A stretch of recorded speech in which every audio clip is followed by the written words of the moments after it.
أعوذ بالله من الشيطان الرجيم. يسألونك عن الشهر الحرام قتال فيه قل قتال فيه كبير وصد عن سبيل الله وكفر به والمسجد الحرام وإخراج أهله منه أكبر عند الله والفتنة أكبر من القتل ولا يزالون يقاتلونكم حتى يردوكم عن دينكم إن استطاعوا ومن يرتد منكم عن دينه فيمت وهو كافر فأولئك حبطت أعمالهم في الدنيا والآخرة وأولئك أصحاب النار هم فيها خالدون. إن الذين آمنوا والذين هاجروا وجاهدوا في سبيل الله أولئك يرجون رحمة الله والله غفور رحيم. يسألونك عن الخمر والميسر قل فيهما إثم كبير ومنافع للناس وإثمهما أكبر من نفعهما ويسألونك ماذا ينفقون قل العفو كذلك يبين الله لكم الآيات لعلكم تتفكرون في الدنيا والآخرة. ويسألونك عن اليتامى قل إصلاح لهم خير وإن تخالطوهم فإخوانكم والله يعلم المفسد من المصلح ولو شاء الله لأعنتكم إن الله عزيز حكيم. ولا تنكحوا المشركات حتى يؤمن ولأمة مؤمنة خير من مشركة ولو أعجبتكم ولا تنكحوا المشركين حتى يؤمنوا ولعبد مؤمن خير من مشرك ولا أعجبكم أولئك يدعون إلى النار والله يدعو إلى الجنة والمغفرة بإذنه ويبين آياته للناس لعلهم يتذكرون. نحمده ونصلي على رسوله الكريم أما بعد فأعوذ بالله من الشيطان الرجيم بسم الله الرحمن الرحيم رب اشرح لي صدري ويسر لي أمري واحلل عقدة من لساني يفقهوا قولي رب زدني علما اللهم فقهنا في الدين. السلام علیکم ورحمۃ اللہ وبرکاتہ۔ سورۃ البقرہ آیت نمبر 217 to 221۔ لفظی ترجمہ: یسألونکا، وہ سوال کرتے ہیں آپ سے، عن الشہر الحرام، حرمت والے مہینوں کے بارے میں، قتال کے لڑائی، فیہ اس میں، کل آپ کہہ دیجئے، قتال لڑائی، فیہ اس میں، کبیر بڑا گناہ ہے، اور صد اور روکنا، عن سبیل اللہ اللہ کی راہ سے، وکفر اور کہا نہ ماننا، بھی اس کا، والمسجد الحرام اور مسجد حرام سے روکنا، وَإِخْرَاجُ اور نکال دینا، اہلہ اس کے لوگوں کو، منہ وہاں سے، اکبر اس سے بھی بڑا گناہ ہے، عند اللہ اللہ کے نزدیک، والفتنہ تو اور فتنہ اکبر بہت بڑا ہے، من القتل قتل سے، ولا یزالون اور وہ ہمیشہ رہیں گے، یقاتلون لڑتے تم سے، حتیٰ یہاں تک کہ یردوکم پھیر دیں تمہیں، ان دینکم تمہارے دین سے، ان اگر استطاعوا وہ کر سکیں، ومن اور جو کوئی یرتد پھر جائے، منکم تم میں سے، ان دینی ہی اپنے دین سے، فیموت پھر مر جائے، وہوا اس حال میں کہ وہ کافر ہی ہو، فاولئک تو یہی لوگ ہیں، حبطت ضائع ہوگے، اعمالہم ان کے اعمال، فی الدنیا دنیا میں، والآخرتی اور آخرت میں، وَأُولَئِکَ اور یہی لوگ، اصحاب النار دوزخ والے ہیں، ہم وہ فیہا اس میں، خالدون ہمیشہ رہیں گے، ان الذین بے شک جو لوگ آمنوا ایمان لائے، والذین اور جنہوں نے ہاجروا ہجرت کی، وجاہدوا اور جہاد کیا، فی سبیل اللہ اللہ کی راہ میں، اولئک وہ لوگ، یرجون امید رکھتے ہیں، رحمت اللہ اللہ کی رحمت کی، واللہ اور اللہ، غفور الرحیم غفور بخشنے والا، رحیم رحم کرنے والا ہے، یسألونک وہ پوچھتے ہیں آپ سے، عن الخمر والمیسری عن الخمر شراب کے بارے میں، والمیسری اور جوئے کے، کل کہہ دیں فیہما ان دونوں میں، اسم بڑا گناہ ہے، اسم گناہ ہے، کبیر بڑا، ومنافع اور فائدے بھی ہیں، للناس لوگوں کو، واسمہما اور ان دونوں کا گناہ، اکبر بہت بڑا ہے، من نفعہما ان کے نفع سے، ان کے فائدے سے، وَيَسْأَلُونَكَ اور وہ پوچھتے ہیں آپ سے، ماذا کیا چیز، ينفقون وہ خرچ کریں، کل کہہ دیں العفو جو خرچ سے بچ رہے، کذالک اسی طرح، یبین اللہ بیان کرتا ہے اللہ، لکم تمہارے واسطے، آیات احکام، لعلکم تاکہ تم، تتفکرون غور و فکر کرو، فی الدنیا دنیا میں، والآخرتی اور آخرت کی باتوں میں، وَيَسْأَلُونَكَ اور وہ پوچھتے ہیں آپ سے، عن الیتامیٰ یتیموں کے بارے میں، کل کہہ دیں اصلاح درست کرنا، لہم ان کے کام کا، خیر بہتر ہے، وَإِنْ اور اگر تخالطوہم ملا لو ان کو، فإخوانکم تو وہ بھائی ہیں تمہارے، واللہ اور اللہ، یعلم جانتا ہے، مفسدہ خرابی کرنے والے، من المصلح اصلاح کرنے والے سے، ولو اور اگر شاء اللہ چاہتا اللہ، لعنتکم تو مشقت میں ڈالتا تم کو، ان اللہ بے شک اللہ، عزیز غالب، حکیم حکمت والا ہے، ولا اور نہ تنکحوا نکاح کرو، مشرکاتی مشرک عورتوں سے، حتیٰ یہاں تک کہ یؤمننا ایمان لائیں، ولامتن اور البتہ لونڈی، مؤمنتن مسلمان، خیر بہتر ہے، من مشرکتن مشرک عورت سے،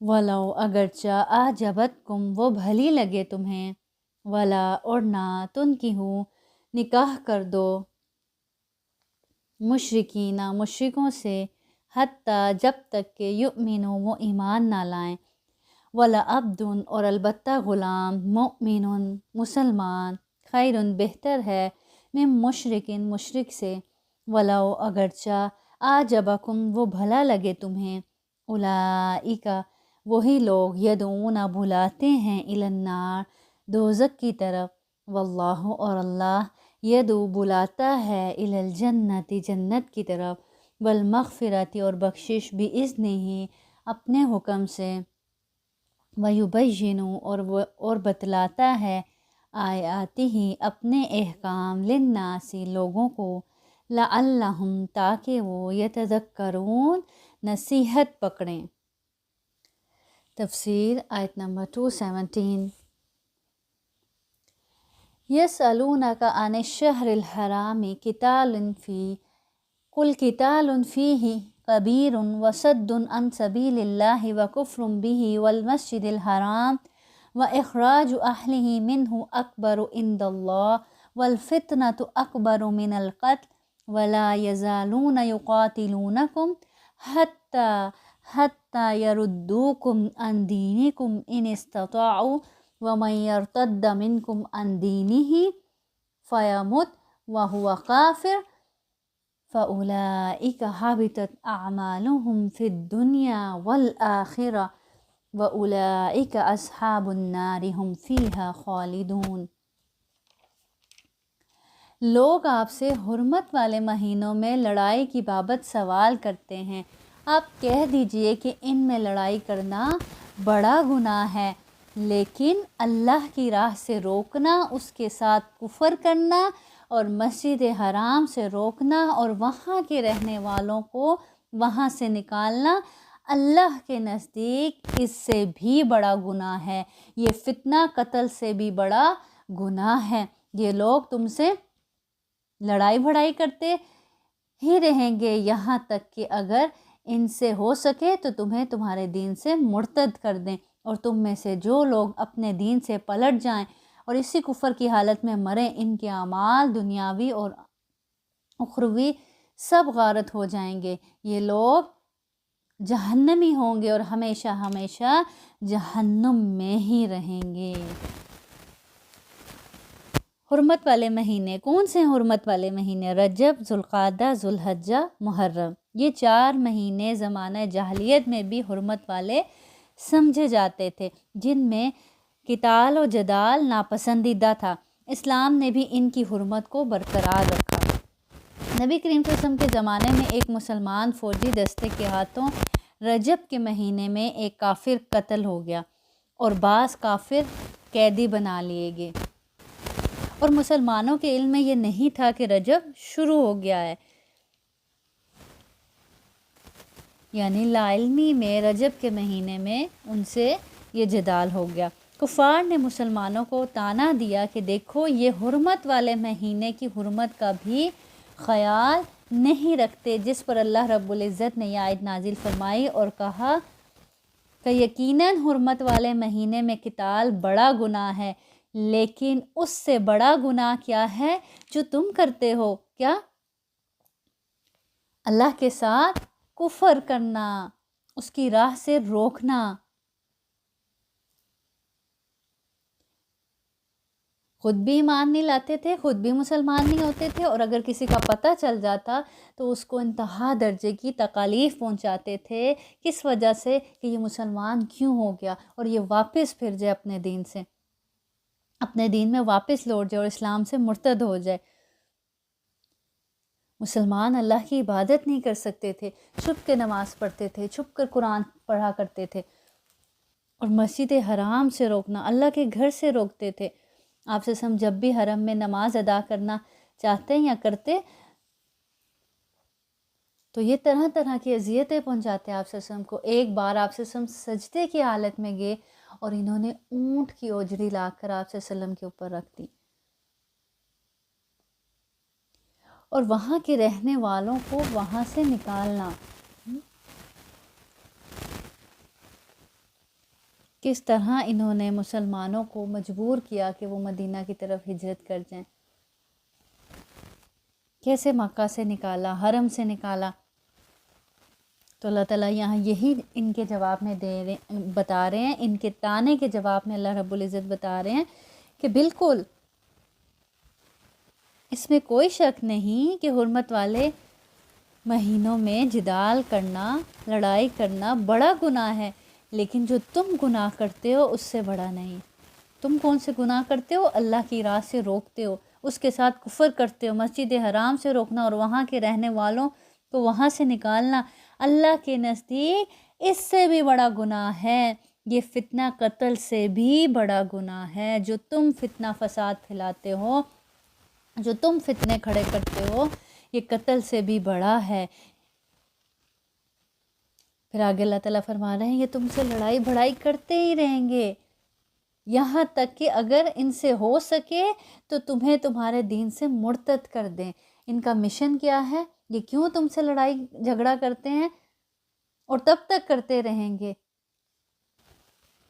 جب تک کہ تمہیں تمہارے دین سے مرتد نہ کر دیں۔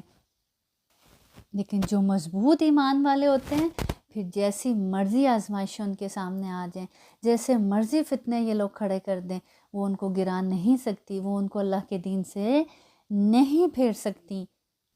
پھر آگے اللہ تعالیٰ فرما رہے ہیں اور تم میں سے جو لوگ اپنے دین سے پلٹ جائیں اور اسی کفر کی حالت میں ہی مریں، یعنی دین سے پھر گئے اور پھر کفر کی حالت میں مر گئے، ان کے اعمال دنیاوی اور اخروی سب غارت ہو جائیں گے، یہ لوگ جہنمی ہوں گے اور اس میں ہمیشہ ہمیشہ رہیں گے۔ جو دین ایمان، دین اسلام سے پھر جائے یعنی مرتد ہو جائے، اور اگر وہ توبہ نہ کرے تو اس کی دنیاوی سزا کیا ہے کہ اس کو قتل کر دیا جائے۔ حدیث میں کیا ہے؟ من بدل دینہ فقتلوہ، جس نے اپنے دین کو بدل ڈالا فقتلوہ، سو تم اس کو قتل کر دو۔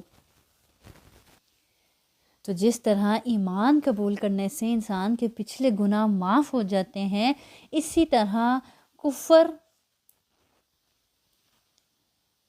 و ارتداد سے تمام نیکیاں برباد ہو جاتی ہیں، اس کو ان کا کوئی صلہ نہ ملے گا آخرت میں، اور ایسا انسان جہنم میں ہمیشہ ہمیشہ کے لیے پھینک دیا جائے گا۔ پھر آگے اللہ رب العزت فرماتے ہیں ان الذین آمنوا والذین ہاجروا وجاہدوا فی سبیل اللہ اولئک یرجون رحمت اللہ واللہ غفور الرحیم۔ البتہ ایمان لانے والے، ہجرت کرنے والے، اللہ کی راہ میں جہاد کرنے والے ہی رحمت الہی کے امیدوار ہیں۔ اللہ تعالیٰ بہت بخشنے والا، بہت مہربانی کرنے والا ہے۔ یعنی جو لوگ ایمان لائے، اپنے رب پر ایمان لائے، اس کی باتوں کو مان لیا، اس کے احکامات کو مان لیا، اور پھر ایمان لانے کے بعد ہجرت کرنی پڑی تو ہجرت بھی کی، اپنا گھر بار مال و دولت سب چھوڑنا پڑا اللہ کے راستے میں تو چھوڑ دیا۔ ہجرت کرنے والے، پھر اللہ کی راہ میں جہاد کرنے والے۔ جہاد کیا ہے؟ اللہ کے راستے میں انتھک محنت، انتھک کوشش۔ اب یہ جہاد نفس سے بھی ہوتا ہے، یعنی انسان اپنے نفس سے لڑتا ہے، جھگڑتا ہے کہ اس کو گناہوں سے بچا سکے۔ اسی طرح شیطان سے بھی جہاد ہوتا ہے، اور پھر اسی طرح دشمنوں سے بھی۔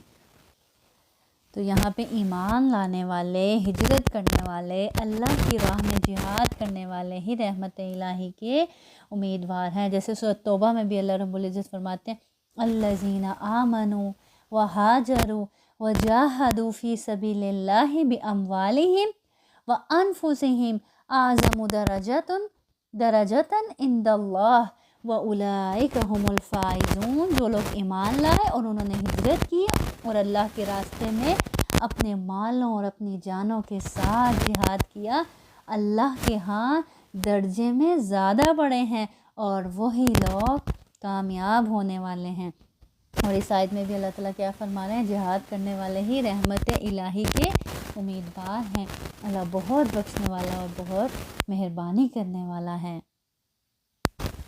تو ایمان، اگر ہم مومن ہیں، ایمان کا دعویٰ کرتے ہیں، اپنے آپ کو ایمان والا کہتے ہیں، تو ایمان ہم سے کیا تقاضا کرتا ہے کہ اگر اللہ کے راستے میں ہجرت کرنی پڑے، اپنا سب کچھ گھر بار سب چھوڑنا پڑے اپنے ایمان کو بچانے کے لیے، تو پھر مومن کیا کرتا ہے؟ اس سے گریز نہیں کرتا۔ پھر ایمان والا اگر ایمان کا دعویٰ کرتا ہے تو اس کو یہ سب کچھ بھی اللہ کے راستے میں قربان کرنے سے پھر گریز نہیں کرنا چاہیے۔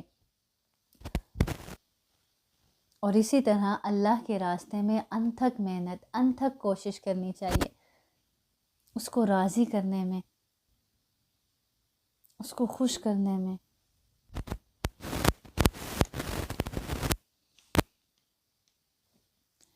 پھر آگے اللہ تعالیٰ فرماتے ہیں یسألونہ کا، لوگ آپ سے پوچھتے ہیں، عن الخمر والمیسر قل فیہما اسم کبیر ومنافع للناس واسمہما اکبر من نفعہما ویسألونک ماذا ينفقون قل العفو کذالک یبین اللہ لکم الآیات لعلکم تتفکرون۔ لوگ آپ سے شراب اور جوئے کا مسئلہ پوچھتے ہیں، آپ کہہ دیجئے ان دونوں میں بہت بڑا گناہ ہے۔ اب اس دور میں کیا تھا؟ یہ دونوں چیزیں بہت عام تھی، کیا؟ شراب اور جوا، اور یہ شراب کے متعلق ابتدائی حکم تھا، آگے جا کے مکمل اس کو حرام قرار دے دیا گیا۔ اب یہاں پہ فرسٹ سٹیپ پہ کیا سمجھایا جا رہا ہے؟ اللہ تعالیٰ کیا فرما رہے ہیں؟ وہ آپ سے اس کے بارے میں پوچھتے ہیں۔ اب اس دور میں یہ چیز بہت عام تھی، تو صحابہ کے دل میں آیا کہ آیا ہم جانیں کیا یہ صحیح ہے یا غلط۔ تو اللہ تعالیٰ کیا فرماتے ہیں؟ آپ کہہ دیجئے، آپ جواب دیجئے، ان دونوں میں بہت بڑا گناہ ہے، یہ دونوں بہت غلط کام ہے، ان میں بہت بڑا گناہ ہے، اور لوگوں کو اس سے دنیاوی فائدہ بھی ہوتا ہے۔ دنیاوی فائدہ کیا ہوتا ہے؟ وقتی لذت، وقتی خوشی۔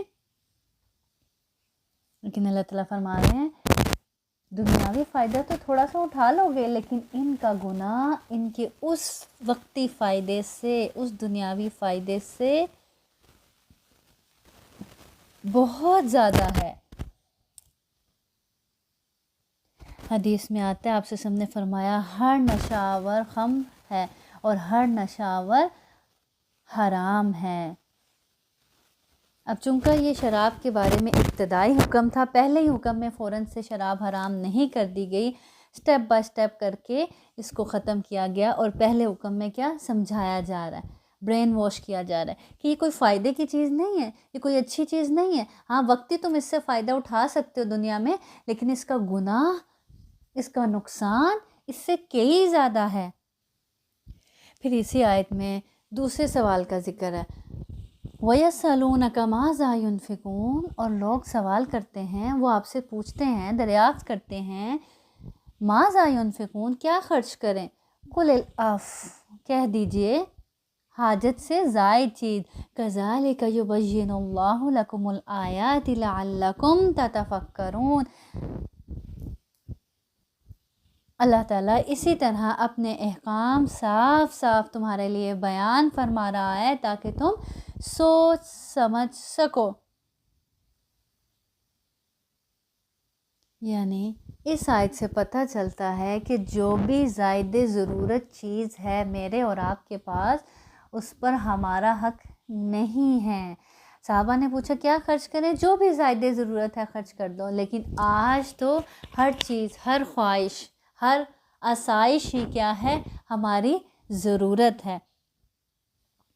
آج اگر ہم اپنے گھروں میں دیکھیں، اپنی کبرڈز میں دیکھیں، اپنے کچن میں دیکھیں، کتنا ہی سامان زائد ضرورت ہے، اور اس زائد ضرورت سے ہم نے اپنے گھروں کو بھر رکھا ہے، اور پھر کبھی دینے کا سوچتے بھی ہیں تو پھر ہم نکالتے ہیں کپڑے یا ڈراز میں سے سامان نکالتے ہیں اور پھر واپس رکھ دیتے ہیں کہ شاید پھر اس کی ضرورت پڑ جائے، شاید پھر کہیں کام آ جائے گا، رکھ دو واپس، اور یوں واپس اندر چلا جاتا ہے، اور وہ پھر کبھی آتی نہیں۔ اگر ہم وہ زائد ضرورت چیز جو آج میرے پاس ہے اور اتنے عرصے سے پڑی ہے، مجھے اس کی ضرورت نہیں ہے، ہو سکتا ہے کسی دوسرے کو اس کی انتہا ضرورت ہو، اور پھر یہ کیسے ہو سکتا ہے کہ اگر آج میں کسی کی ضرورت پوری کروں اور کل کو جب مجھے اس کی ضرورت پڑے تو میرا رب میری وہ ضرورت پوری نہ کرے؟ یہ تو ہو ہی نہیں سکتا۔ تو جو بھی زائد ضرورت ہے اس کو کس کے راستے میں دے دیں؟ اللہ کے راستے میں۔ جیسے حدیث میں آتا ہے، آپ سے نے فرمایا بہترین صدقہ وہ ہے جس کے بعد آدمی خود محتاج نہ ہو جائے، اور ابتدا ان لوگوں سے کرے جو اس کے زیر کفالت ہیں، یعنی اپنے گھر والوں سے، اپنے زیر کفالت لوگوں سے اپنے خرچ کی ابتدا کرے۔ اب اس میں بھی کیا کیا جائے گا؟ اعتدال سے کام لیا جائے گا۔ اب نہ تو یہ کہ گھر والوں کو چھوڑ کر جو زیر کفالت ہیں ان کو چھوڑ کر، ان کی بنیادی ضروریات کو چھوڑ کر آپ باہر خرچ کرتے رہیں، صدقہ و خیرات کرتے رہیں، اور دوسرا یہ کہ یا انہی پر اتنا لوٹاتے رہیں، انہی کی خواہشات اتنی پوری کرتے رہیں کہ آپ اللہ کے راستے میں غریب، مسکین، محتاج کا خیال ہی نہ رکھیں۔ کتنا سامان ہمارے گھروں میں، ہماری فریجوں میں ایسا پڑا ہوتا ہے جو استعمال کا نہیں ہوتا، جو سب نے کھا لیا ہوتا ہے، لیکن دل چھوٹے ہیں نا، حوصلہ نہیں پڑتا کسی دوسرے کو دینے کو۔ وہ چیز ہم اپنے گھروں میں خراب کر لیتے ہیں، ایکسپائر کر لیتے ہیں، لیکن وقت پہ کسی دوسرے کو دینے کا حوصلہ نہیں کرتے، اور پھر ایٹ دا اینڈ وہ چیز کہاں جا رہی ہوتی ہے؟ ڈسٹ بین میں۔ تو کیا ہم ان چیزوں کا حساب نہیں دیں گے اللہ کو؟ اسی طرح حدیث میں آتا ہے، آپ صلی اللہ علیہ وسلم نے فرمایا جس کے پاس زائد سواری ہے وہ اسے دے دے جس کے پاس سواری نہیں ہے، اور پھر آپ صلی اللہ علیہ وسلم نے اسی طرح فرمایا جس کے پاس زیادہ راہ ہے وہ اسے دے دے جس کے پاس زیادہ راہ نہیں ہے۔ غرض یہ کہ آپ نے مال کی ایک ایک قسم کا ایسے ہی جدا جدا ذکر کیا حتیٰ کہ ہم یہ سمجھنے لگے کہ اپنے زائد مال پر ہمارا کوئی بھی حق نہیں ہے۔ جو ہمارے پاس زائد چیز ہے، جو ہماری ضرورت سے زیادہ ہے، اس پر ہمارا حق نہیں ہے، وہ ہماری نہیں ہے، وہ کسی کی ہے، اور اللہ نے ہمارے پاس کس لیے رکھی ہے؟ ہماری آزمائش کے لیے، کہ ہم آیا اس تک پہنچاتے ہیں یا پھر اپنے پاس ہی جمع کر کر کے رکھتے ہیں اس کو۔ اسی طرح حدیث میں آتا ہے، آپ صلی اللہ علیہ وسلم نے فرمایا اے ابن آدم، اگر تم ضرورت سے زیادہ مال کو خرچ کر دو تو یہ تمہارے لیے بہتر ہے، اور اگر اسے روک رکھو تو یہ تمہارے لیے بدتر ہے، اور بقدر ضرورت رکھنے پر تمہیں ملامت نہیں کی جائے گی۔ یعنی ضرورت کے مطابق اگر تم اپنے لیے کوئی چیز رکھتے ہو تو اس پر تمہیں ملامت نہیں کیا جائے گا، لیکن جو ضرورت سے زائد ہے اور اس کو تم اپنے پاس روک کر رکھتے ہو تو یہ تمہارے لیے بدتر ہے۔ تو اس آیت کے پڑھنے کے بعد ہمیں بھی اپنے گھر کی، اپنے سامان کی، اپنے کچن میں، اپنے کپڑوں میں، اپنے جوتوں میں، ہر جگہ ہر چیز میں دیکھنا ہے کون سی چیز زائد ضرورت ہے، کون سے جوتے زائد ضرورت ہیں جو میں ابھی تک پہنے نہیں اور نہ پہنتی ہوں اور نہ ہی آئندہ کبھی پہنوں گی، ان کو دے دیں، کسی دوسرے کو دے دیں اس سے پہلے کہ وہ ایکسپائر ہو جائیں اور وہ نہ آپ کے کام کے رہیں اور نہ کسی دوسرے کے کام کے رہیں۔ پھر آگے اللہ تعالیٰ فرماتے ہیں فی الدنیا والآخرہ، اس کا تعلق بھی پچھلی ہی آیت سے ہے کہ اللہ تعالیٰ پچھلی آیت میں کیا فرما رہا ہے؟ اللہ تعالیٰ اسی طرح اپنے احکام صاف صاف تمہارے لیے بیان فرما رہا ہے تاکہ تم سوچ سمجھ سکو۔ کہاں؟ فی الدنیا والآخرہ، دنیا اور آخرت دونوں کو مد نظر رکھتے ہوئے، دونوں کے فائدوں کو سامنے رکھتے ہوئے تم فیصلے لو۔ آج ہم دنیا کو سامنے رکھتے ہوئے تو فیصلے لیتے ہیں، دنیا کے لیے تو بہت سوچتے ہیں لیکن آخرت کو بھول جاتے ہیں۔ دنیا کے لیے تو بہت کچھ جمع کر لیتے ہیں لیکن آخرت کے اکاؤنٹ میں جمع کروانا بھول جاتے ہیں۔ تو اللہ تعالیٰ کیا فرما رہے ہیں کہ اللہ تعالیٰ اسی طرح اپنے احکام صاف صاف تمہارے لیے اسی لیے بیان فرما رہا ہے تاکہ تم سوچ سمجھ سکو امور دینی اور دنیاوی کو۔ وَيَسْأَلُونَكَ عَنِ الْيَتَامَى قُلْ إِصْلَاحٌ لَهُمْ خَيْرٌ وَإِن تُخَالِطُوهُمْ فَإِخْوَانُكُمْ وَاللَّهُ يَعْلَمُ الْمُفْسِدَ مِنَ الْمُصْلِحِ وَلَوْ شَاءَ اللَّهُ لَأَعْنَتَكُمْ إِنَّ اللَّهَ عَزِيزٌ حَكِيمٌ۔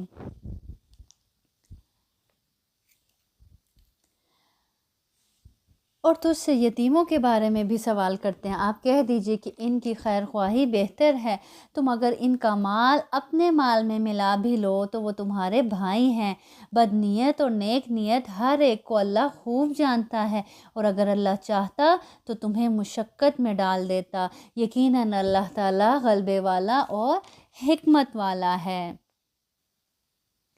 جب یتیموں کا مال ظلماً کھانے والوں کے لیے وعید نازل ہوئی تو صحابہ کرام ڈر گئے اور یتیموں کی ہر چیز الگ کر دی، حتیٰ کہ کھانے پینے کی کوئی چیز بچ جاتی تو اسے وہ تو بھی استعمال نہیں کرتے تھے اور وہ خراب ہو جاتی، اس ڈر سے استعمال نہیں کرتے تھے کہ کہیں ہم بھی اس وعید کے مستحق نہ قرار پائیں۔ اس پر اللہ رب العزت نے یہ آیت نازل فرمائی، کیا آیت؟ کہ آپ کہہ دیجئے کہ ان کی خیر خواہی بہتر ہے، تم اگر ان کا مال اپنے مال میں ملا بھی لو تو وہ تمہارے بھائی ہیں، لیکن اگر ان کی خیر خواہی، آپ کی نیت صاف ہے اور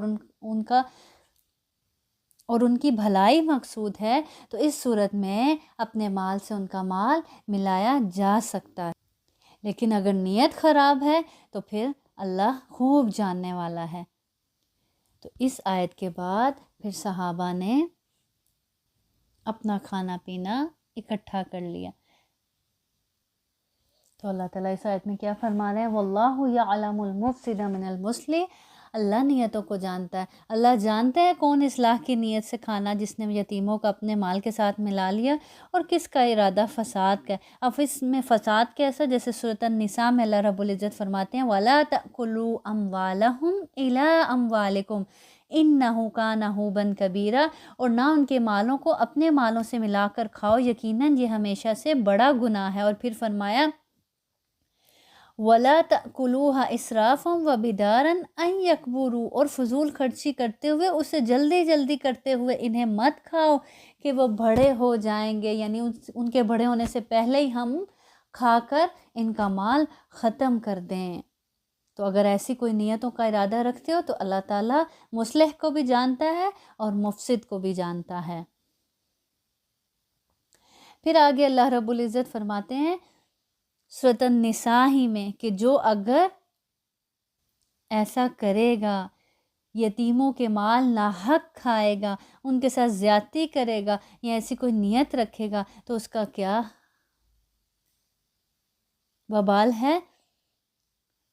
ان الذین یأکلون اموال الیتامی ظلما انما یأکلون فی بطونہم نارا وسیصلون سعیرا، بے شک جو لوگ یتیموں کے اموال ظلم سے کھاتے ہیں اور وہ اپنے پیٹوں میں آگ کے سوا کچھ نہیں کھاتے، اپنے پیٹوں کو آگ سے ہی بھر رہے ہیں، کسی کا کوئی کچھ نقصان نہیں ہو رہا۔ اللہ تعالیٰ تو اس یتیم کو پتہ نہیں اس کے بدلے کتنا نواز دے جو آپ نے اس کا حق کھایا ہے، لیکن کھانے والا خود ہی اپنے پیٹ میں آگ بھر رہا ہے اور عنقریب وہ بھڑکتی آگ میں داخل ہوں گے۔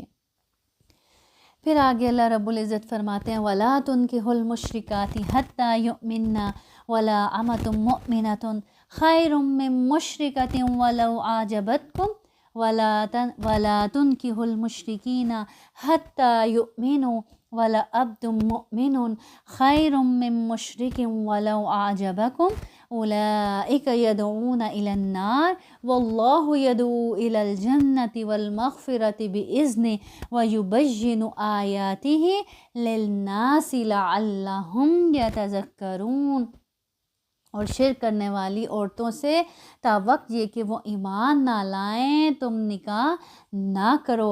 ایماندار لونڈی بھی شرک کرنے والی آزاد عورت سے بہت بہتر ہے، گو تمہیں مشرکہ ہی اچھی لگتی ہو، اور نہ شرک کرنے والے مردوں کے نکاح میں اپنی عورتوں کو دو جب تک کہ وہ ایمان نہ لائیں۔ ایماندار غلام آزاد مشرک سے بہت بہتر ہے، گو مشرک تمہیں اچھے لگیں۔ یہ لوگ جہنم کی طرف بلاتے ہیں اور اللہ جنت کی طرف اور اپنی بخشش کی طرف اپنے حکم سے بلاتا ہے، اور وہ اپنی آیتیں لوگوں کے لیے بیان فرما رہا ہے تاکہ وہ نصیحت حاصل کریں۔ اب اس آیت میں کیا بتایا جا رہا ہے؟ کیا پتہ چلتا ہے کہ شادی کے معاملے میں دین پر کوئی کمپرومائز نہیں۔ اگر مشرک ہے عورت تو اس سے مومن مرد ہرگز نکاح نہ کرے، اس سے بہتر ہے وہ کسی ایماندار غلام لونڈی سے شادی کر لے لیکن مشرک عورت سے شادی نہ کرے۔ اسی طرح مومن عورت، مسلمان عورت کبھی بھی مشرک مرد سے شادی نہ کرے یہاں تک کہ اگر وہ ایمان لے آئے، ورنہ اس سے بہتر کیا ہے کہ وہ غلام سے، ایماندار غلام سے شادی کر لے۔ اللہ تعالیٰ کہہ رہے ہیں یہ لوگ ہیں جہنم کی طرف بلاتے ہیں اور اللہ جنت کی طرف بلاتا ہے۔ اگر تم نے کسی ایسے سے شادی کر لی جو ایمان والا نہیں ہے، مشرک ہے، یا ایمان والی نہیں ہے، مشرک ہے، تو کیا ہوگا؟ تمہاری آنے والی نسل خراب ہوگی، تم خود اپنے دین سے، اپنے مذہب سے، اپنے ایمان سے دور ہو جاؤ گے۔ نبی کریم صلی اللہ علیہ وسلم نے فرمایا عورت سے شادی 4 چیزوں کی وجہ سے کی جاتی ہے، اس کے مال کی وجہ سے، اس کے خاندان کی وجہ سے، اس کے حسن و جمال کی وجہ سے، اور اس کے دین کی وجہ سے۔ تو تم دیندار عورت سے شادی کرنے میں کامیابی حاصل کرو، تمہارے ہاتھ خاک آلود ہوں۔ یعنی آپ سے ہم نے کیا کہا کہ ان چیزوں کی بنیاد پر کسی عورت سے شادی کی جاتی ہے، لیکن تم کس کو ترجیح دو؟ تم کیا چیز دیکھو؟ دینداری دیکھو۔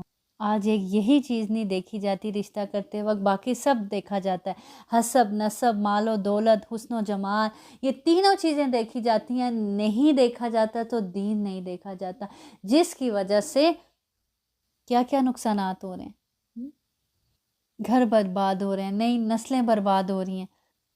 اگر رشتہ دیکھنے میں، رشتہ لینے دینے میں اگر یہ شرط سب سے اوپر رکھ دی جائے، ٹاپ پر، دینداری کی شرط، تو یقین جانیں ہر ماں باپ اپنی اولاد کو دین سکھائیں گے، ہر ماں باپ اپنی اولاد کو قرآن پڑھائیں گے۔ آج دیکھیں نا، اپنی اولادوں کا سٹیٹس کیوں بناتے ہیں نا، ان کا کریئر بناتے ہیں، کیوں؟ کل کو رشتے نہیں ملیں گے اچھے۔